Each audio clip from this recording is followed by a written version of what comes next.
You're jetting off abroad for vacation and you call yourself a wife? You must be joking. But it's not a vacation. I'm attending a wedding ceremony.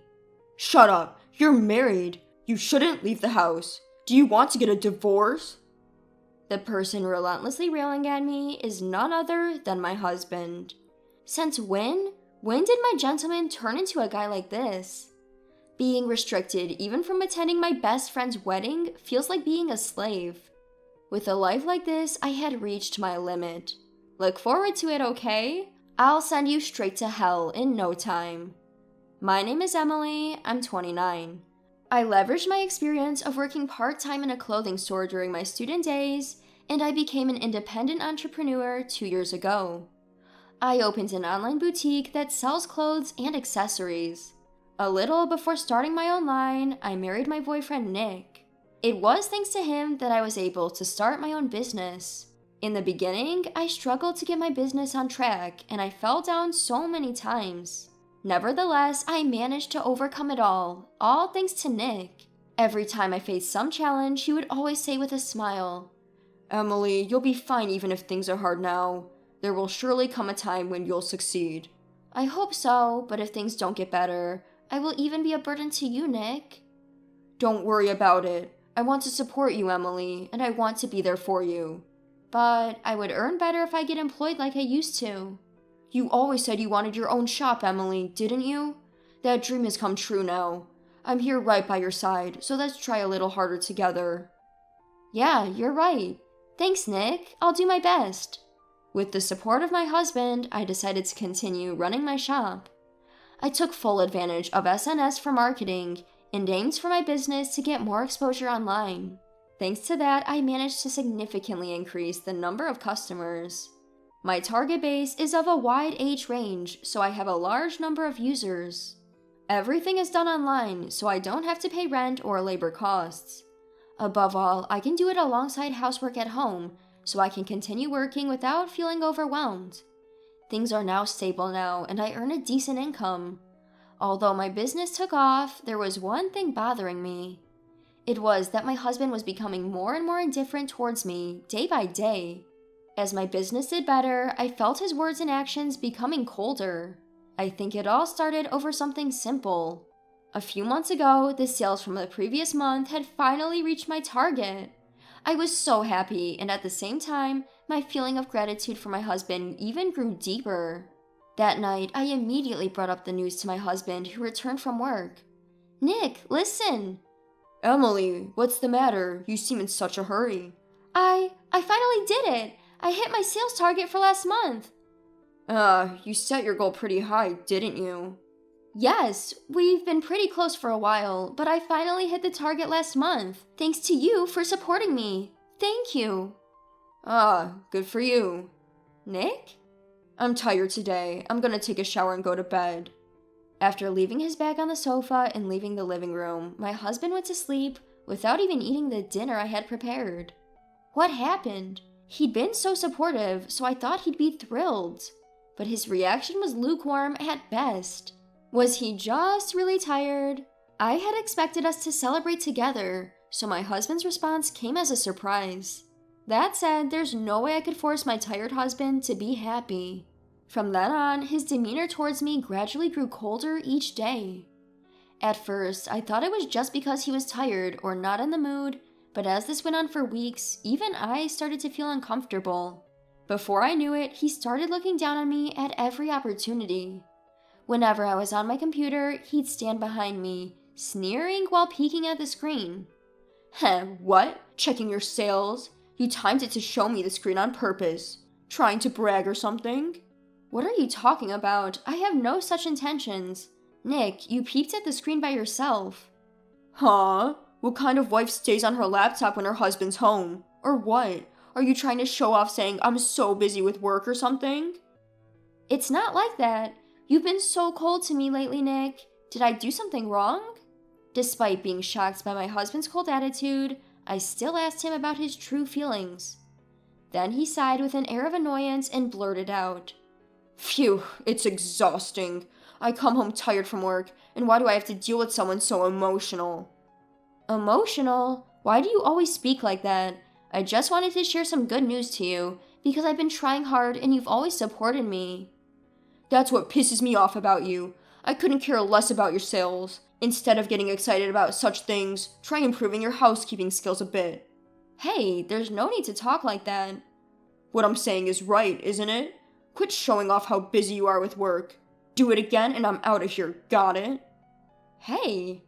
Being told such things by my beloved husband, my mind was in turmoil for a moment. My heart filled with emptiness, and before I knew it, a tear was trickling down my cheek. Instead of apologizing, he had a sneering smile on his face. A demonic smile I'd never seen before. I was taken aback by my husband, who could show such expression without hesitation. From that day on, his attitude only worsened. I was no longer allowed to speak freely as I used to, and I always had to walk on eggshells around him.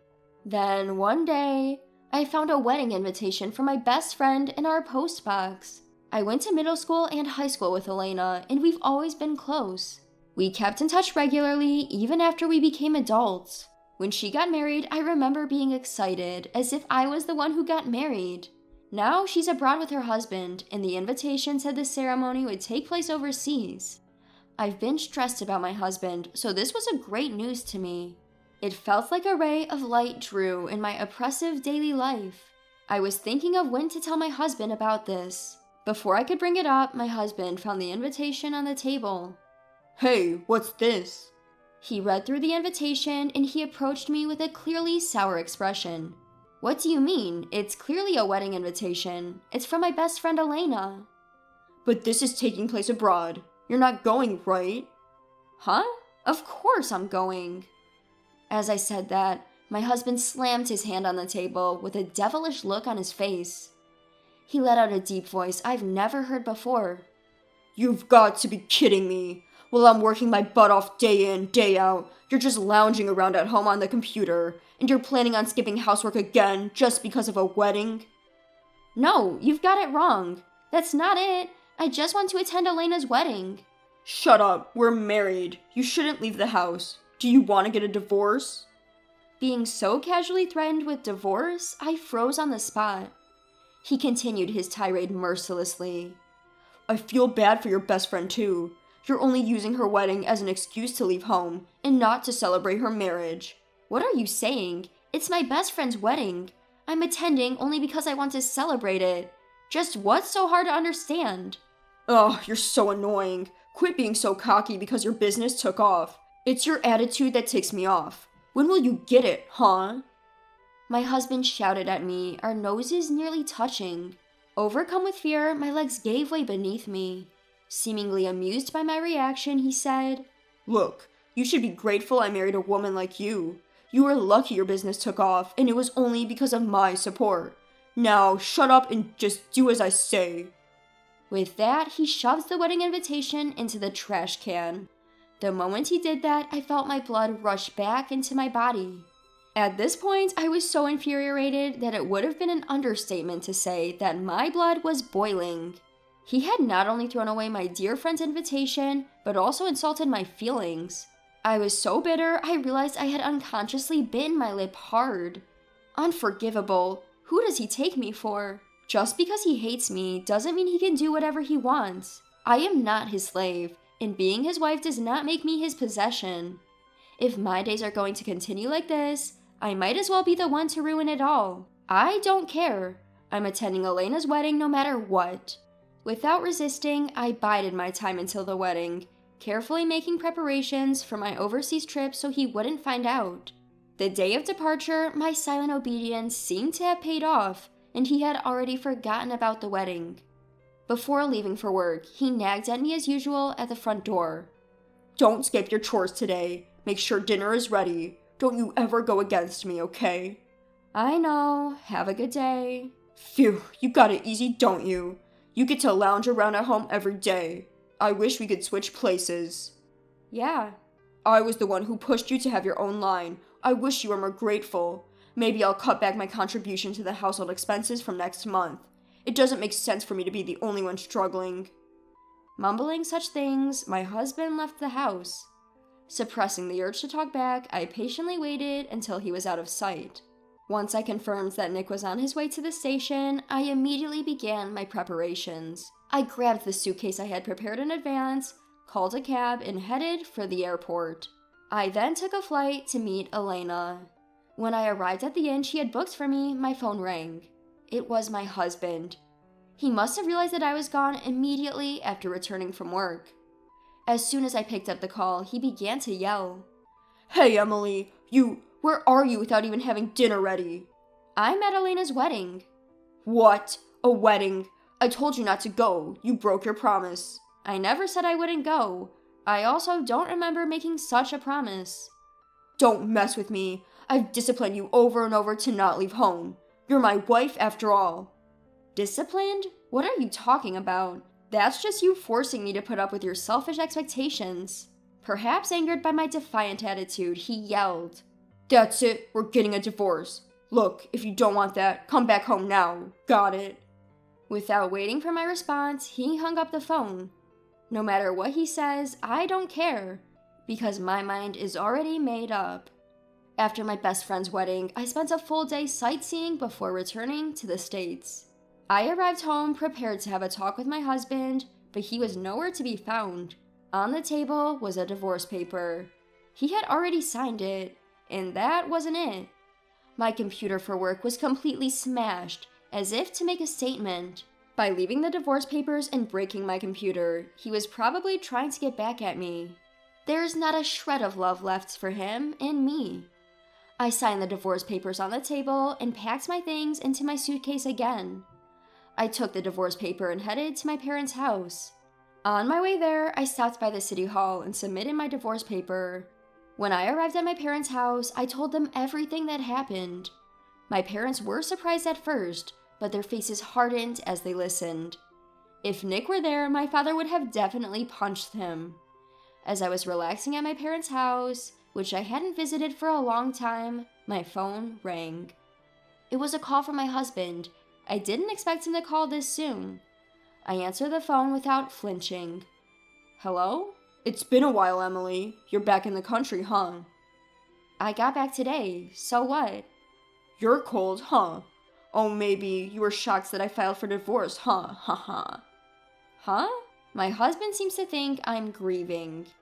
He continued in a condescending tone, which was noticeable even over the phone.